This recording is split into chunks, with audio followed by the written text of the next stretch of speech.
મારું નામ વસરામભાઈ વેજાભાઈ મોકરિયા, ગામ રણાવાવ, તાલુકો રણાવાવ। 11/11 રોજ મારો દીકરો હિરેન, નાનો દીકરો, એ પોતે જોબ ઉપર પોરબંદરમાં યસ બેંકમાં આસિસ્ટન્ટ મેનેજર છે। એ મોટરસાઇકલ લઈ અને ઘરેથી નીકળ્યો, રણાવાવ બાયપાસમાં પીગ્યા। 11/11 એક સિગ્મા સ્કૂલની બસ પૂર ઝડપે જતી હતી અને એને મારા દીકરાને જાહેર રસ્તા પર બસે બ્રેક કરી અને મારા દીકરાને ભેળવી લીધો। મારો દીકરો એમાં મતલબ ભેળવાઈ ગયો, અકસ્માત થઈ ગયો। જે તે સમયે અમે ટૂંકી સારવાર લેવા માટે પોરબંદર ગયા। પોરબંદરમાં સામાન્ય નાની સારવાર લઈ અને ત્યાંથી અમે પરભારા એક એવી એમ્બ્યુલન્સ લઈને નસીબ લઈ અમે અડધી કલાકમાં અહીં પહોંચ્યા। અહીં પહોંચ્યા એટલે રાજકોટની એસસીજી હોસ્પિટલ ને ડૉક્ટર પાર્થલાલ સેતા, ત્યાં અમે દાખલ થયા અને એની સિટેશન કર્યું તો એને અમને કીધું કે ભાઈ આ તો સામાન્ય વસ્તુ છે, આ તો ખાલી માથામાં 3 તિરાડું છે કે આમાં કોઈ છે નહીં, એટલે કે આપણે આનું ઓપરેશન થઈ જાય, આ ખાલી તમારે 2-3 લાખ રૂપિયા બેસીએ। એ દરમિયાન એને મારા દીકરાને 12:30 વાગ્યાની વાત, આજે 9:30 વાગ્યા સુધી એક જ જગ્યાએ એમાં જે ઇમરજન્સી રૂમ છે ત્યાં રાખી દીધો। અહીંથી બ્લડિંગ ચાલુ હતું। પછી અમે 7 વાગે રિક્વેસ્ટ કરી, સાહેબ આ તમે આવી રીતનું રાખી દો, અમે માંથી પોરબંદર એટલી સ્પીડમાં આવી એનો તો કંઈ મતલબ નહીં। એટલે એને રાતે 10 વાગે ઓપરેશન કર્યું। ઓપરેશન કરી અને અમે 6-7 દી આઈસીયુમાં રહ્યા। આઈસીયુમાંથી એને અમે જનરલમાં શિફ્ટ કર્યા। મારા દીકરાને બેંકમાં નોકરી કરતો હતો એટલે કેશલેટ આપણે કે જે એનો વીમાનું પોતે વીમા કંપનીનું કવચ હતું ને એ અમે રજૂ કર્યું। એટલે અમારે જે 7 દીમાં 3 લાખ રૂપિયા 4 લાખ રૂપિયા અમારું એમાંથી પૈસા કપાણા। પછી આ લાલ શેતાનને આનું મેનેજમેન્ટ એને કેવું થયું કે આની પાસે આવડી વીમા પોલિસી છે તો આપણે વીમા પોલિસી ખાઈ જાવી, એટલે એની જનરલમાં અમને 2 દી મોકલી અને પાછું એક એવું ઇન્સન માર્યું છે, એ ઇન્સનમાં એની ભૂલ છે। એટલે મારા દીકરાને એમાંથી નેમોનિયા તાવ થયો। નેમોનિયા તાવ થયો ખતરનાક નેમોનિયા, એનાથી વર્યો નહીં, એટલે દહક દી સુધી એને તાવનો પ્રોબ્લેમ રહ્યો। પછી એને અમુક એન્ટીબાયોટિક અમે એવા ગંભીર બધા એવા ઇન્સન માર્યા। 15 દી પછી પાછું કેવું થયું કે મારા દીકરાને બીજી ફરે પાણી ભરાઈ ગયું। એટલે પછી પાણી ભરી ગયું, પોતે તો આવીને એને પોતાના લાલ શેતાનને તો એમ ખબર જ નથી કે પાણી ભરી, બીજા ડૉક્ટરને એક વિઝિટ કરાવતા એની આવીને કીધું કે હિરેનભાઈ મુવમેન્ટ નથી આપતો, તો પાછું રાતે ચેક કર્યું ને હિરેનભાઈને પાણી ભરાઈ ગયું। એટલે બીજી મતલબ એને બીજું ઓપરેશન કર્યું। એ થઈ ગયા પછી ધીમે ધીમે પાછો હિરેનભાઈ ભાનમાં આવતો હતો। જે તે સમયે આઈસીયુમાં હોય તો એને આખી બોડી ચેક કરવાનો એનો અધિકાર છે, આઈએસસીજી વાળાનો કહેવાય કે પાર્થલાલ અહીં થોડુંક લાગેલું હતું સામાન્ય। અમે કીધું કે તમે શરીર આખું જોઈજો, અહીં એક હિંસક લાગેલું હતું, એ મને શનિવારે એને કીધું કે હિંસક છે, ખાલી સામાન્ય શેપો મારવો।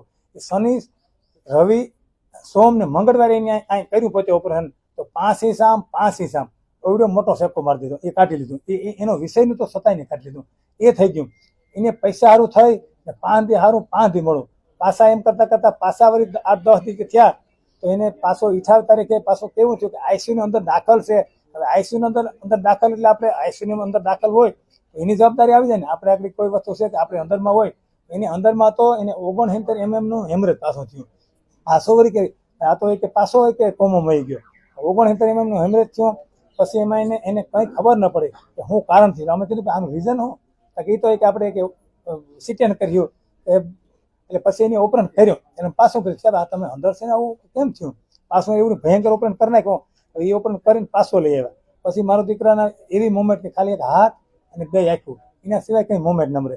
હવે એ દરમિયાન એને ઓપરેશન કરી લીધું, અહીંથી જે હાઇટકી હતી એ બધી કાઢી લીધી। એ હાઇટકી ક્યાં નાખી દીધી અમને કંઈ કીધું નહીં। એ પછી અમે તો ઓછામાં ઓછા 5 દી કીધું અહીંથી આપણે હાઇટકી કાઢી લીધી। પછી ત્યાંથી એ થઈ ગયું।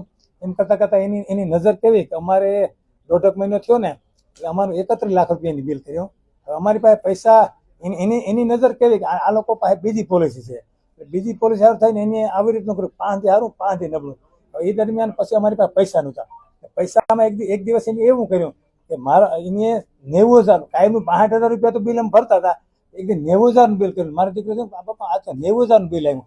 એને જે 10 દી પહેલા જે દવા આપી હતી ને એ ખોટા બિલ ચડાવ્યા, એટલે 25,000 રૂપિયા અમે પકડ્યા।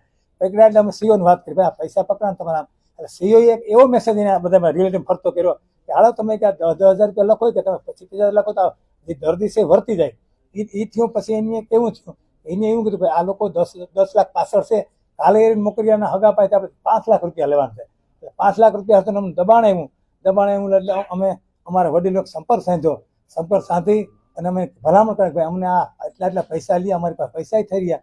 પછી એ એવું નક્કી કરી ગયા કે ભાઈ આને હવે તમે પૈસા ન લેતા તમારી કોઈ આ કોકિલાબેન આંબાણી હોસ્પિટલ નથી, આના પૈસાને થોડુંક ધીરું કરો કે એ દરમિયાન એમ કરતા પાછું આગળ હાલ્યો તો પાછું થોડાક દી પહેલા કે 8 દી પહેલા હવે અમે એક ઠેકાણે ગયા, ત્યાં ગયા એટલે ભાઈ આને આપણે તપાસમાં બીજા ડોક્ટરને બોલાવો. તો અમે કીધું બોલાવવાનું બીજા ડોક્ટર છે, એને બીક લાગે બીજા ડોક્ટર આવે આપણે તો પાણી ભરાવા દે.